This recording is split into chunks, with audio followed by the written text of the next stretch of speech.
Support comes from Missouri Forest Products Association, committed to sustainable and sound conservation of the state's forests, which support more than 41,000 Missouri jobs, resulting in a $10 billion industry. ChooseWood.com.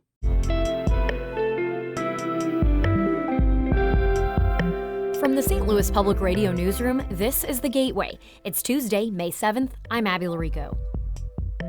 The cable company Comcast and the parent company of Bally Sports Midwest are in a standoff that's keeping St. Louis Cardinals games off the service for X-finity customers. It's bad all around, and Comcast is offering a refund or of $8 to $10 to any affected customer, so it's hurting them too.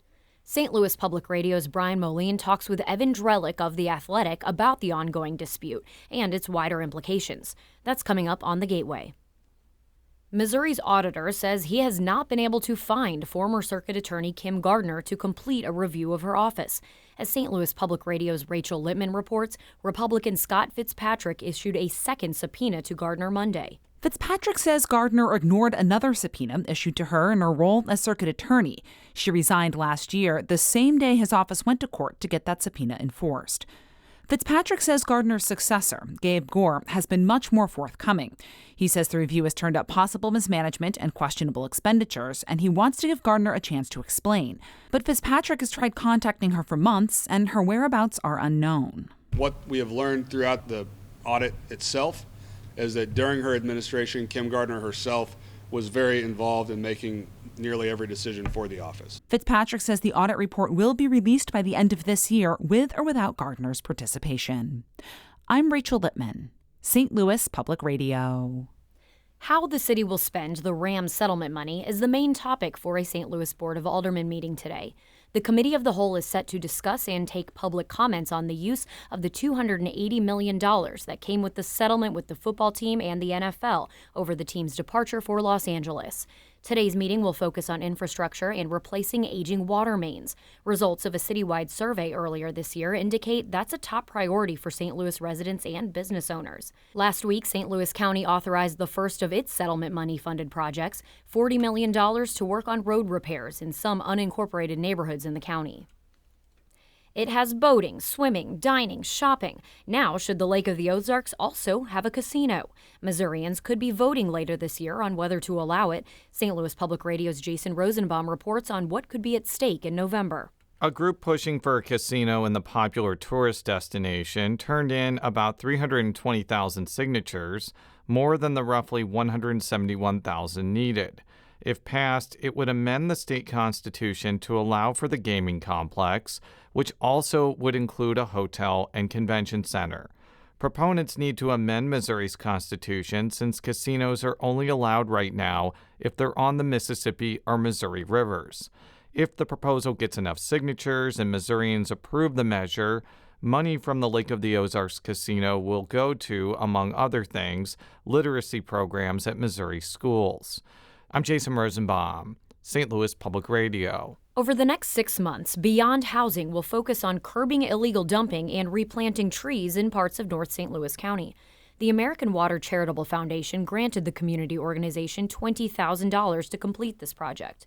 The grant will help with trash cleanups, tree maintenance, and the removal of invasive bush honeysuckles. Joseph Oakey is Beyond Housing's Director of Forestry and Community Conservation. He says North St. Louis County residents deserve to have the same level of urban forest management as West County neighborhoods. We want to build back their community and help them reclaim and make it a desirable place to live for future generations. Beyond Housing will also host community tree planting and pruning seminars. A new report says Illinois residents could see their gas bills increase unless the state's major gas utilities rein in their spending.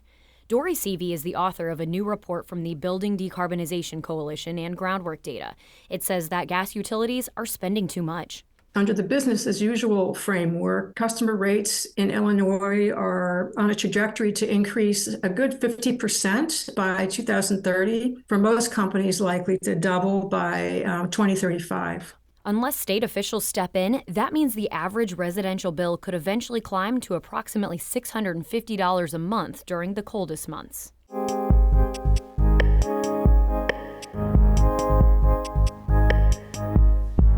St. Louis Cardinals fans who watch the games on Comcast X-finity were thrown a curveball last week when the Bally Sports Midwest channel disappeared from their TV service. Comcast and Diamond Sports Group couldn't come to an agreement to keep Bally Sports Midwest and 11 other regional sports channels on the cable TV provider by the May 1st deadline. St. Louis Public Radio's Brian Moline spoke with Evan Drellich, senior writer for The Atlantic, about this dispute and how it's indicative of larger issues for Major League Baseball's television rights. Comcast is not the main cable TV provider here in the St. Louis metro area, but this does affect a large number of customers across the Cardinals' broadcast territory. This has to be a pretty big hit for Bally's, right? Yeah, it's bad all around, and Comcast is offering a refund or of $8 to $10 to any affected customer, so it's hurting them too. It really is one of these situations where it's hard to see who wins, and you would think the incentive would be for something to get done relatively quickly. I was told yesterday by somebody in baseball, not by somebody directly with either of these groups, that there could be some movement this week, but that we'll see. I mean, that's a secondhand piece of information, and we've seen these things drag on. Last year, Disney and Charter, it went for longer than anybody wanted. It was several weeks, so it's really hard to predict how long these things will go.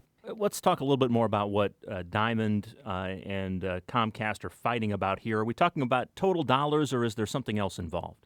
It's always total dollars. I cover business of baseball. It's a lot of off-field matters, and I would say 98% of stories I write, you could end the story with, it's about money. And I think that's true for any business reporter, inside or outside of sports. But the way the total dollars are reflected or show up here is kind of interesting. It has to do with tiering. And so what Comcast wants to do is move the Bally RSNs to a higher premium tier. And what that means is that there will be fewer people who receive the channel and therefore fewer people who are paying for it. And so at the end of the day, the tiering question ends up affecting the total dollars. But that's the vehicle that they're fighting over, and it's a question of how quickly does that change happen? Are any customers grandfathered in? Where if you have it now without the premium tier, how quickly do they get moved over? So the net dollars are what matter, but it shows up through this mechanism. What could the long-term effects here be? Not only on a team like the Cardinals, who's been pretty successful with their cable, regional cable network, but broadcast for Major League Baseball as a whole. Does this at all speed up maybe a move to some kind of a national streaming product?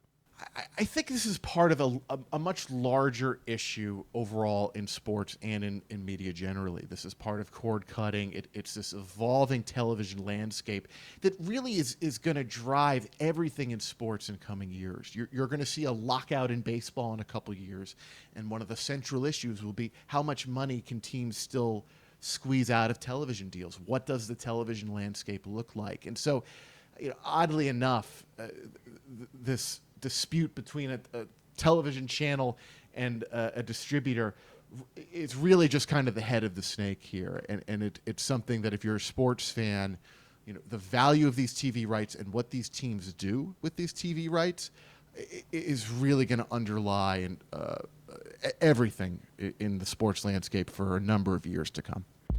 Evan Drellich, senior writer for The Athletic, thanks for your time, your insight, and your reporting on this issue. Thanks. The Gateway is a production of St. Louis Public Radio, a listener-supported service of the University of Missouri-St. Louis. Music by Ryan McNeely of Adult Fur. I'm Abby Larico, and from the St. Louis Public Radio newsroom, this has been The Gateway.